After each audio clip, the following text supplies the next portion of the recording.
Shalom bien-aimés, j'espère que vous allez bien. Moi, je vais bien par la grâce de Dieu. Amen. La Bible déclare dans Jean 5 qu'il y avait un homme qui était couché au bord de la piscine de Bethsaïda depuis 38 ans, malade. Et Jésus-Christ a vu cet homme, il a eu pitié de lui et il a guéri. Amen. Plus tard, Jésus retrouve cet homme dans le temple. Jean 5, verset 14. Et Jésus lui dit, voici que tu as été guéri. Ne pêche plus de peur que quelque chose de pire t'arrive. Amen, bien-aimé. Jésus est en train de parler de la mort à ce monsieur.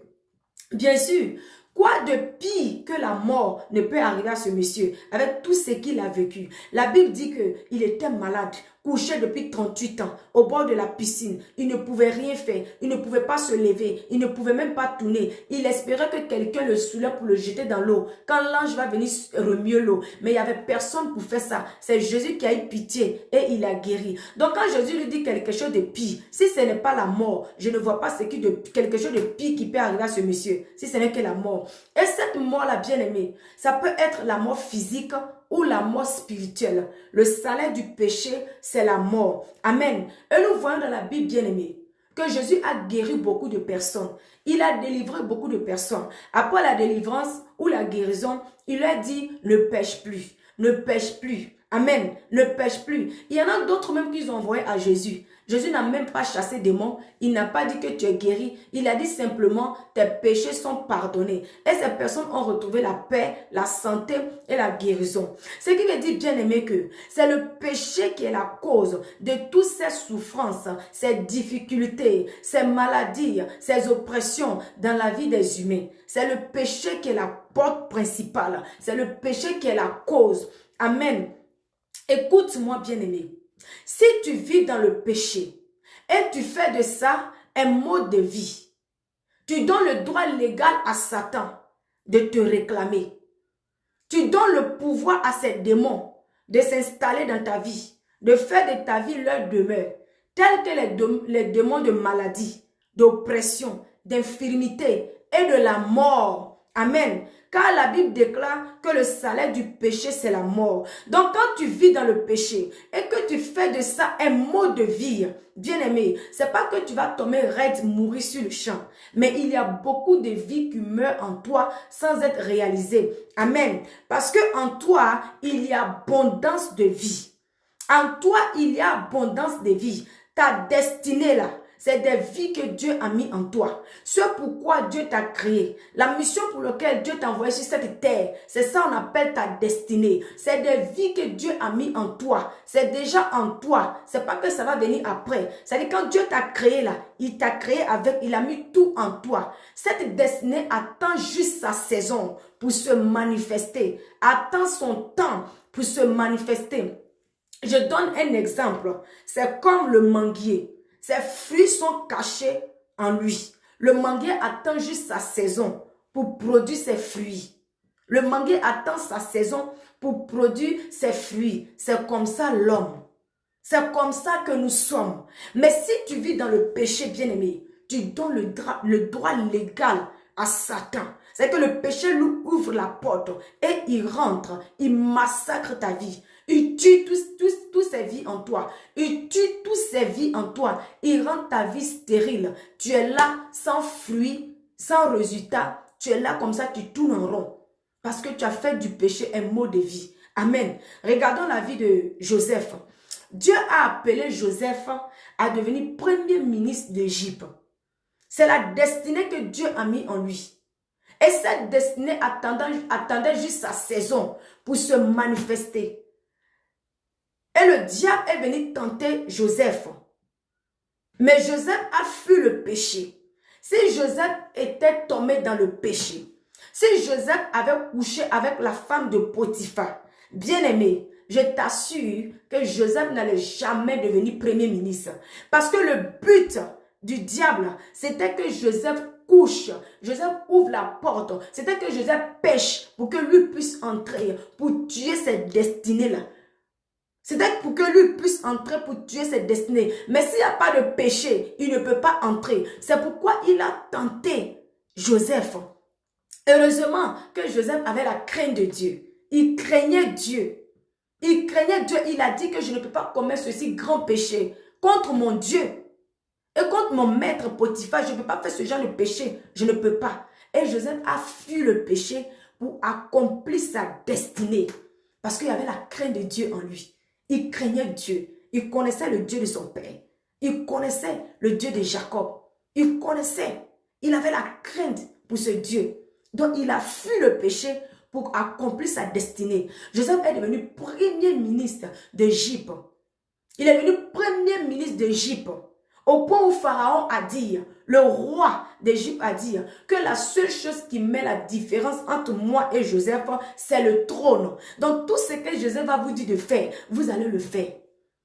Joseph a fui le péché pour accomplir sa mission, pour accomplir sa destinée, bien-aimée. Nous tous là, Dieu nous a créés pour les œuvres qu'il a préparées d'avance. On n'est pas sur la terre comme ça. On est là pour accomplir quelque chose.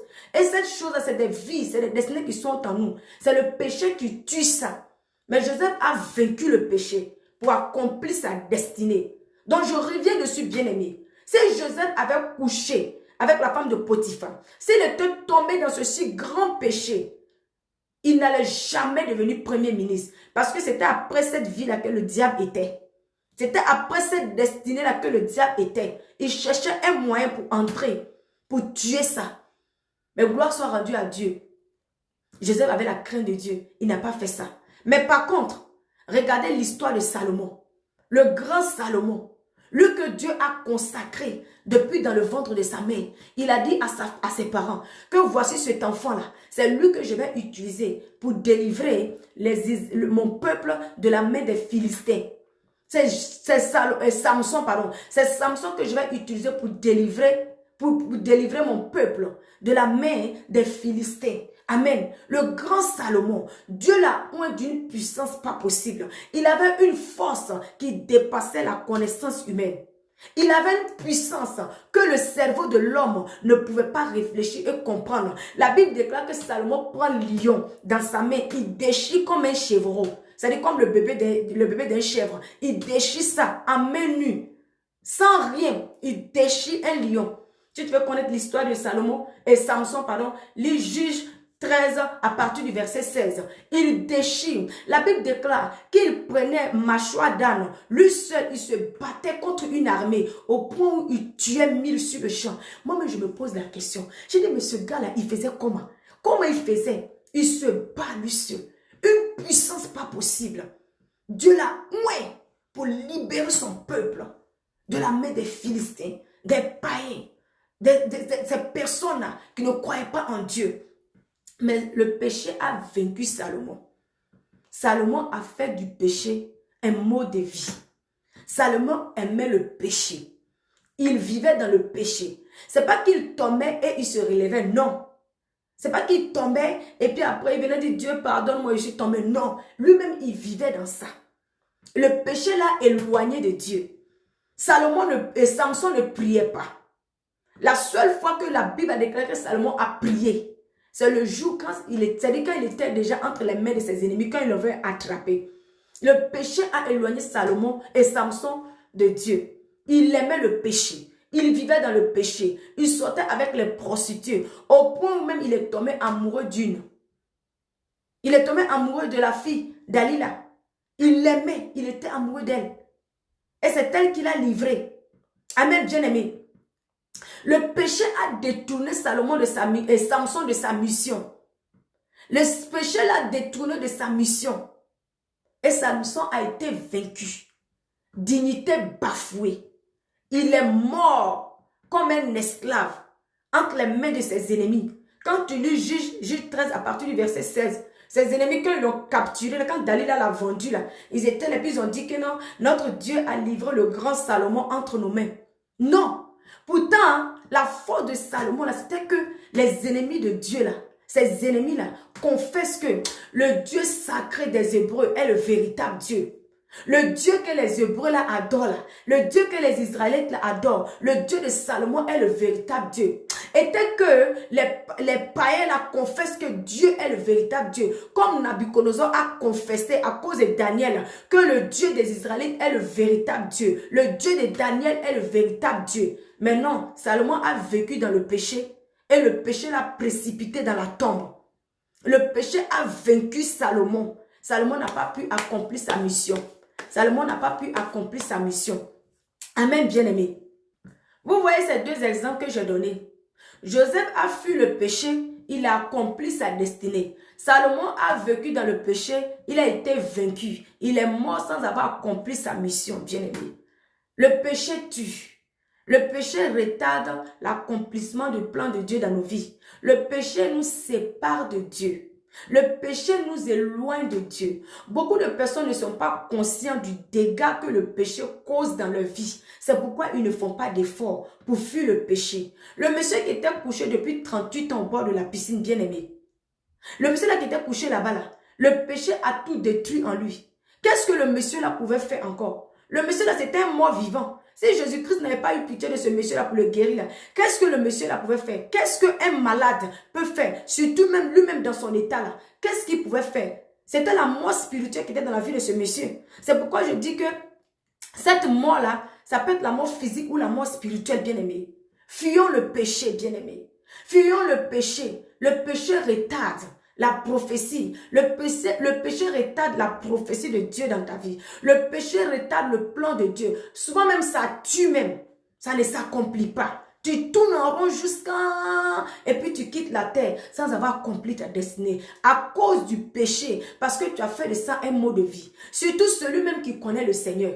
Celui-même qui connaît le Seigneur, c'est encore grave. Ben, celui qui ne connaît pas le Seigneur, on sait que lui, il est un ignorant. Il n'est pas encore converti. Il sera converti peut-être plus tard. Mais toi, tu connais le Seigneur. Tu connais la loi de Dieu. Tu connais, mais tu les transgresses. Tu les transgresses. C'est-à-dire que le verset où la Bible dit 7 fois le juste tombe, 7 fois il se relève. Ce verset-là est devenu ton verset. C'est-à-dire que ça devient ton verset préféré. Tu tombes, tu te lèves. Tu tombes, tu te lèves.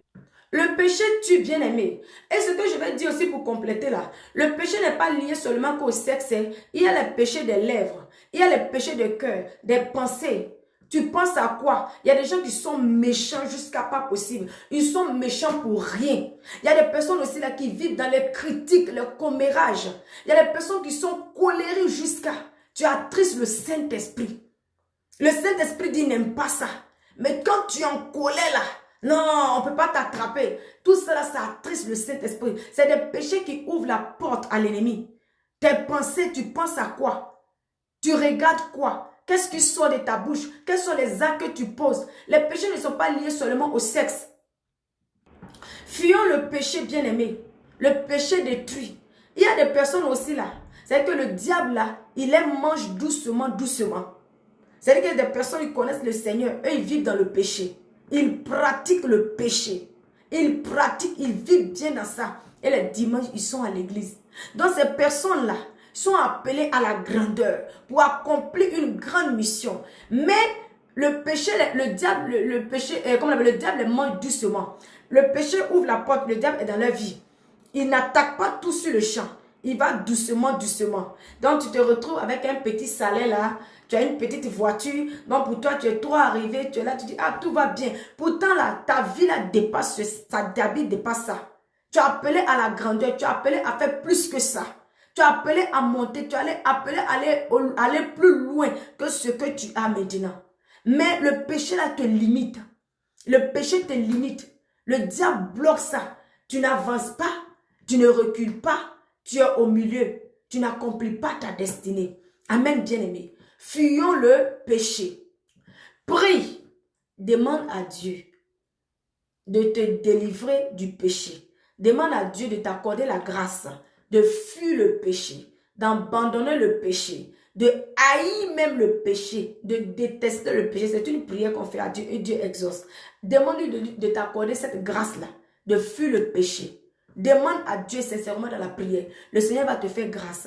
Oui, ce n'est pas facile. Mais ce n'est pas non plus impossible. C'est difficile, je sais, mais ce n'est pas impossible. Parce que le Saint-Esprit est là pour nous aider dans nos faiblesses. Pour nous aider dans nos faiblesses. Alors, présente-lui tes faiblesses.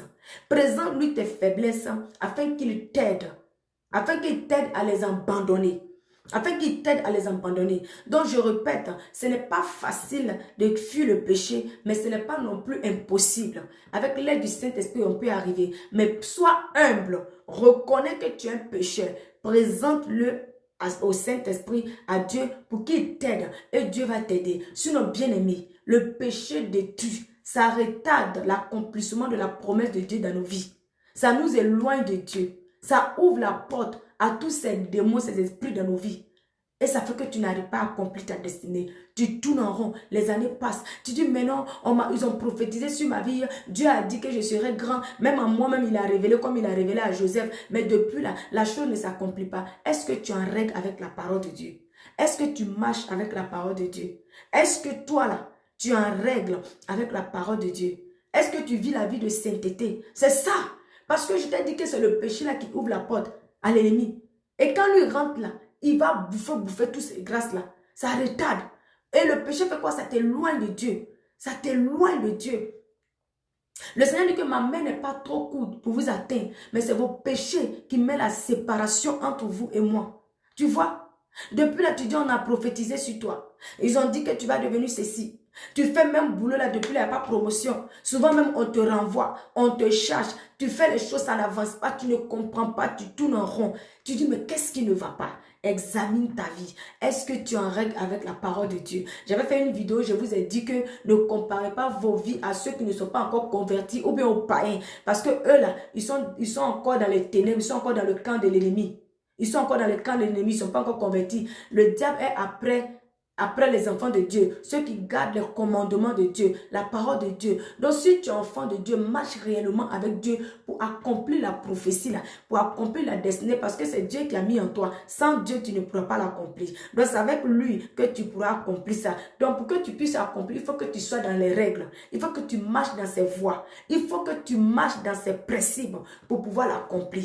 Oui, si c'est difficile pour toi, comme je dis, prie Dieu, le Seigneur va te délivrer. Il va t'aider avec un cœur sincère. Le Seigneur aime ceux qui font avec cœur. Il va t'aider, bien-aimé. Sinon, tu ne pourras pas t'en sortir. Le péché ouvre la porte à Satan. Et quand il entre comme ça, il ne joue pas avec toi. Il va te ramener en arrière, à la carte du départ. Il va te faire tourner en rond. Et tu ne pourras pas accomplir ta destinée. Tu vas tourner en rond jusqu'à... Et puis finalement, tu vas partir sans avoir accompli ta destinée. Ne jouons pas avec le péché. Le diable, il n'est pas ami de quelqu'un. Il n'est pas d'amitié avec quelqu'un. Il n'y a pas petit péché. Le diable cherche à tout prix à nous détruire, à nous déconnecter, à nous détacher de Dieu, à nous rendre vides sur cette terre. Le diable, c'est son but qu'il a. Donc, il n'est pas ami de quelqu'un. Donc, ne jouez pas avec le péché. Ne jouez pas avec le péché. Le diable n'est pas camarade de quelqu'un, il n'est pas d'amitié de quelqu'un. Il est là pour te détruire. Donc, s'il te gagne là, il va te faire ça propre. Il va te faire ça bien. Donc, toi, comme tu sais qu'il n'est pas ton ami là, ne joue pas avec le péché. Fuis le péché. Ne laisse même pas ta voix. Ne lui donne pas l'occasion. Ne lui donne pas l'occasion. S'il arrive que tu tombes aussi là, prie Dieu et relève-toi rapidement. Fuis, quitte dans la chose et relève-toi rapidement et avance. Et avance. Amen. Si cette vidéo t'a fait du bien, n'hésite pas à partager, à commenter, à liker, à faire du bien aux autres autour de toi. Shalom, sois béni.